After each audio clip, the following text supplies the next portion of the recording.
Okay, if you care about data privacy, you need to watch this and be ready to be really alarmed. I just read a 42-page report by the Senate Committee on Homeland Security and Governmental Affairs. And this report made my jaw drop. And I want to tell you about it because, first of all, it came out 3 weeks ago, and not a single major press outlet that I could find has covered it.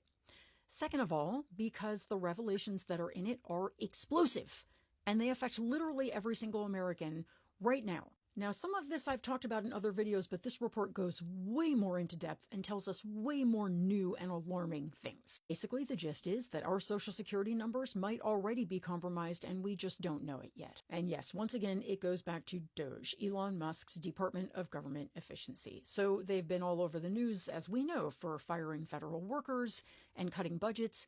But the investigators in this investigation have revealed in this report what else they've been doing, and it is just so much worse than anyone thought. So in May and June, the staff on this committee visited 3 federal agencies: the Social Security Administration, the General Services Administration, and the Office of Personnel Management. And what they found was basically a horror movie for anyone who cares about privacy. Here's sort of the gist.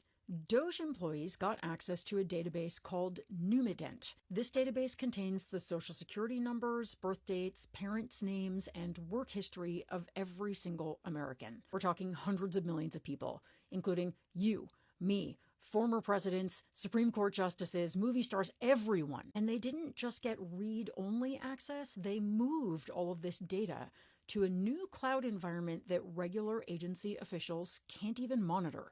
The Social Security Administration's own internal risk assessment said there's a 35 to 65% chance of a, quote, catastrophic adverse effect from a data breach.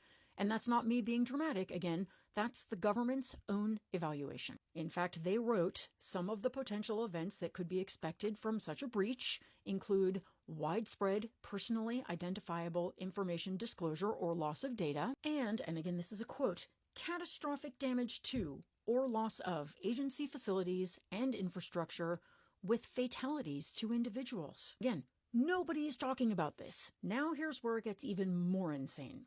One of the people who has this unrestricted access is a 19-year-old named Edward Korestein, or you may know him as Big Balls. This kid was previously fired from a cybersecurity company for leaking proprietary information to competitors. His family also has a lot of ties to Russia, and now he has access to every American social security number in an environment where nobody's watching what he does with it. Whistleblowers told Congress that if this database gets breached, the Social Security Administration might have to reissue social security numbers to everyone in America. Setting aside the expense, do you understand how catastrophic that would be? Our social security numbers are how we get a driver's license, go to the doctor, open bank accounts, everything. The entire financial system could be ground to a halt if that happened. But it gets way weirder. So when Senate investigators visited these agencies to figure out what was going on, they were met with armed guards.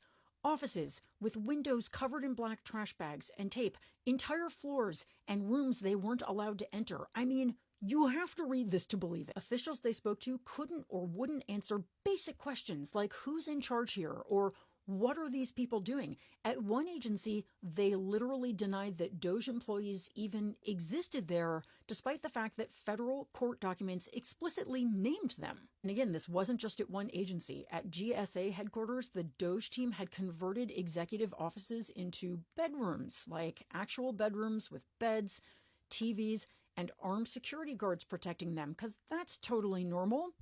They installed Starlink satellite internet to potentially bypass normal IT security monitoring. The actual administrator's office had been taken over by DOGE staff with stacks and stacks of laptops everywhere, and officials couldn't even confirm if those laptops were government issued because no one would answer any of their questions. This is not just about government efficiency or cutting waste. This is about our most sensitive personal information being handled by people with conflicts of interest, minimal training, and a track record of not protecting data. And because of how secretive everything is, we might never know if our data has already been accessed, copied, or sold. The Senate report recommends immediately shutting down this cloud environment and revoking DOJ's access to all personally identifiable information until proper safeguards are in place. But as of right now, that hasn't happened. I'm putting the link to the report in the first comment. Please read it. Please share it. Ask the press why they're not covering it, and ask your lawmakers why they are doing nothing to protect our data from this completely insane situation. Thank you for listening.